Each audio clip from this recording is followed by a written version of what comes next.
Barcelona té una limitació geogràfica, està limitada pels dos rius, el Besòs, el Llobregat, el mar i la muntanya. El que fa és que a la ciutat hi hagi poc sòl disponible. Per tant, d'alguna forma ho ha de créixer a través de transformacions urbanístiques i per una altra banda tenim un parc d'habitatges, d'edificis bastant envellit. Això fa que a Barcelona realment hi hagi molt de camp de treball i no hi hagi més remei que actuar en rehabilitació. Santa Coloma és el mateix cas, però encara més greu, perquè no tenim ni sectors industrials o sectors, diguem-ne, de baixa densitat que puguin ser objecte de regeneració. Ara moltes vegades es parla de la rehabilitació com a alternativa a la nova construcció, però en el nostre cas és que pràcticament ha estat l'alternativa única, conjuntament amb dificultosos processos de regeneració urbana que passaven per moltes expropiacions, perquè estem en un context de molta densitat.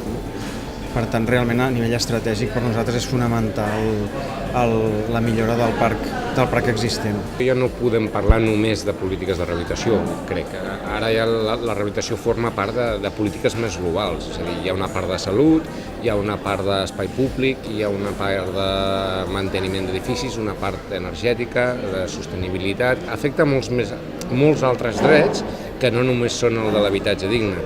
I també hem d'entendre la rehabilitació no només com rehabilitar un edifici aïlladament, sinó participar de la transformació d'un barri, la transformació per mantenir aquell teixit. No es tracta de canviar-ho tot, sinó de millorar la qualitat de vida de la gent que viu allà i aprofitar l'oportunitat d'actuacions públiques o actuacions de rehabilitació per també intervenir sobre l'espai públic. I el que nosaltres hem fet en aquest projecte que estem impulsant és donar-li a la rehabilitació també aquest component regenerador de barri. Hem agafat tota una zona, tot un sector i l'estem rehabilitant alhora, diguem, i al fer aquesta rehabilitació alhora incidim també en les estructures socials, en els mecanismes de control social, veïnal. Necessàriament aquesta complexitat de gestió passa necessàriament per parlar amb les comunitats, per convèncer-les, perquè internament tinguin debats en el que els sectors que volen rehabilitar s'acaben guanyant els que no volen,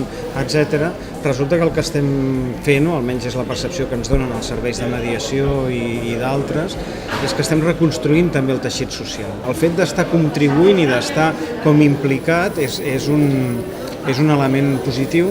La rehabilitació sí que pot ser un element generador d'identitat de barri. El que es fa és intentar que la gent que hi ha al barri es quedi, però que es quedi visquent en millors condicions, i això també els dona un orgull o identitat de barri, no només és una que fa l'administració. Ara mateix el problema, diguem-ne, que tenim és que en podem fer una alhora, diguem, no podem fer-ne vàries, que podem aconseguir en un any i mig o dos, diguem-ne, tirar endavant una unitat d'aquest estil, doncs 300 o 400 habitatges, però clar, en tenim 40.000, no? Per tant, tenim un problema, diguéssim, de capacitat, perquè ho estem fent amb mitjans propis, mitjans que abans estaven destinats a altres coses, que els hem resituat per potenciar aquest projecte. No? La dificultat aquí rau amb la gestió i la complexitat de tota aquesta transversalitat. Implica molts agents i això ho fa molt complexa. Solucions tècniques són relativament fàcils, no sempre són fàcils, però són la part potser més fàcil.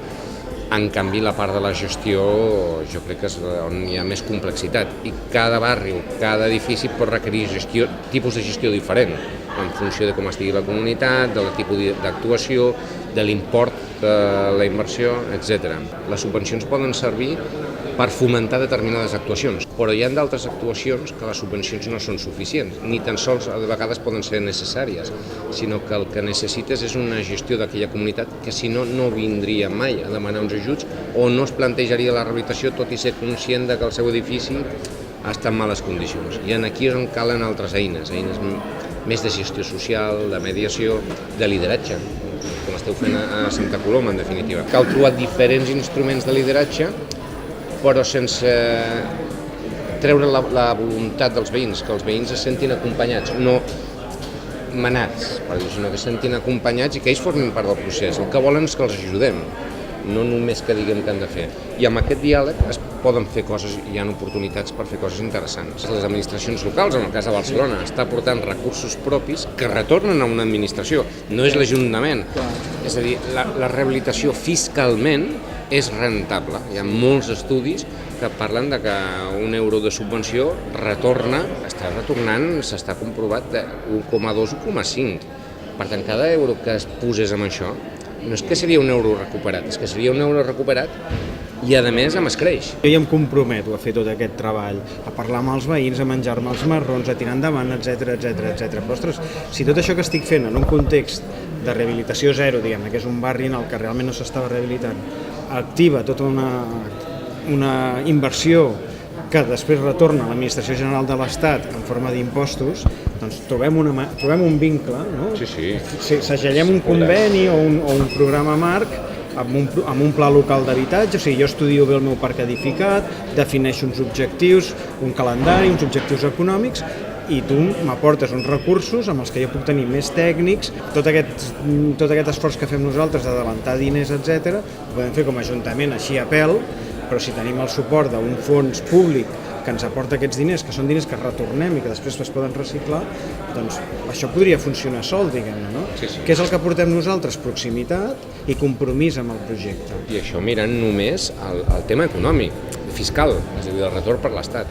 Si a més mirem que la rehabilitació és una activitat que genera ocupació local, la major part d'inversió en rehabilitació és mà d'obra, no és materials com amb l'obra nova.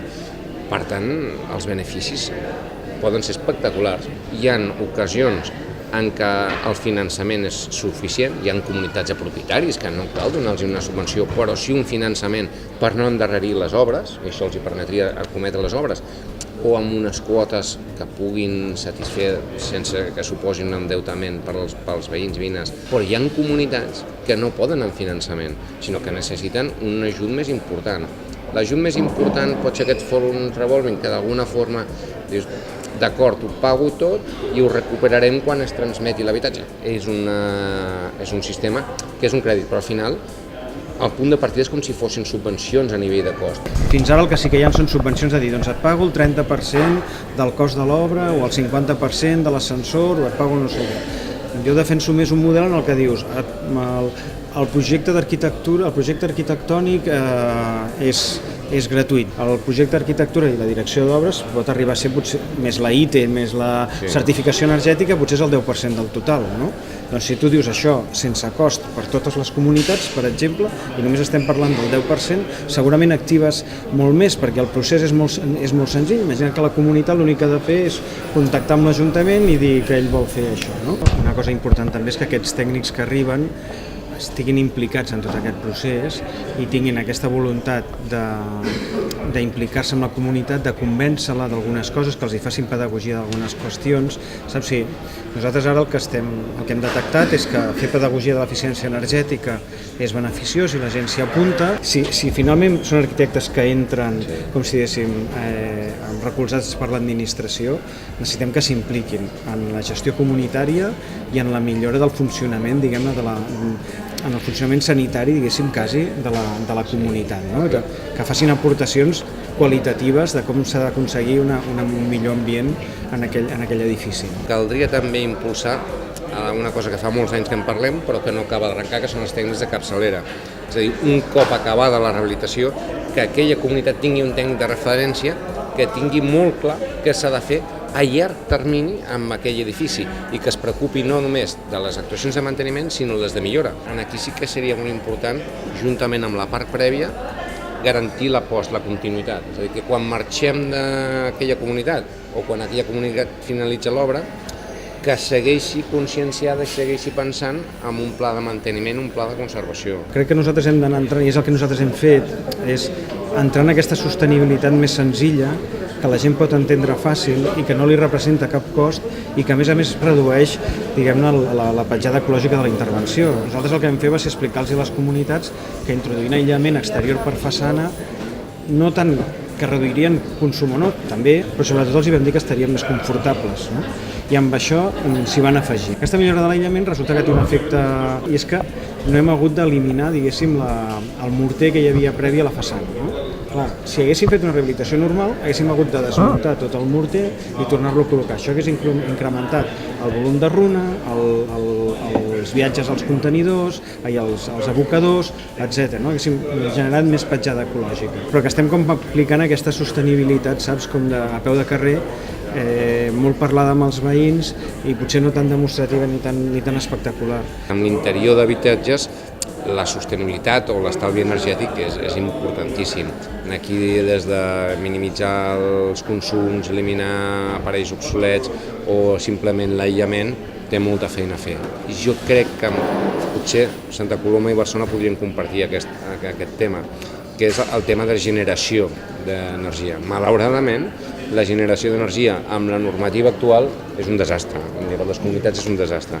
Tot i així tenim altres sistemes com és la solar tèrmica, però caldria un impuls important o una modificació important de la normativa perquè les comunitats poguessin generar la seva pròpia energia sense tindre un cost d'impostos, que és absurd.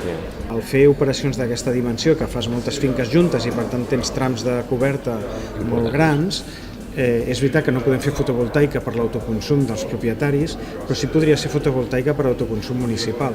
És a dir, la despesa energètica del llum del carrer, de l'equipament del costat, potser sí que es podria alimentar i fer com un procés en què declaréssim que l'autoconsum és per l'Ajuntament. Com que l'àrea metropolitana està en el camí de creació de l'operador energètic, jo crec que aquesta pot ser una solució. Nosaltres ara tenim un cost energètic, no?, per pagar els llums del carrer. Aquests diners ara se'n van a una companyia que genera electricitat de manera no renovable o bàsicament no renovable. Aquests diners, en lloc de destinar-los a això, els destinem a la construcció d'aquesta fotovoltaica i a pagar-li a la comunitat un lloguer perquè estem amb aquest lloguer. Potser es pot pagar, per exemple, el manteniment de l'ascensor que potser has pogut instal·lar en el procés d'això. No? Cada pas que fas, no? Cada idea que tens, cada cosa que has parlat amb algú, que t'ha generat no sé què, després quan te'n vas a casa té unes conseqüències. No? Però jo crec que per aquí també podríem fer coses i podríem fins i tot sortejar la situació actual legislativa. Santa Coloma ara està provant un model bastant innovador, doncs aquí és on estem provant tots coses diferents amb un objectiu únic. Al final és treballar sobre el barri i el dret a l'habitatge, però no només el dret a l'habitatge, crec. Ha de ser molt més transversal. Nosaltres no només ens plantegem entrar en edificis, sinó que ja que entrem en els edificis, això ho combinarem amb ajuts per l'interior d'habitatge. És a dir, els problemes no només estan a l'edifici, sinó que moltes vegades ens trobem amb habitatges que generen problemes d'habitabilitat o encara que no siguin greus, sí que poden comportar problemes de salut. I en aquest sentit, combinar els dos instruments, tant l'actuació en l'edifici com l'actuació en l'habitatge, partint d'un lideratge acompanyament important amb les comunitats.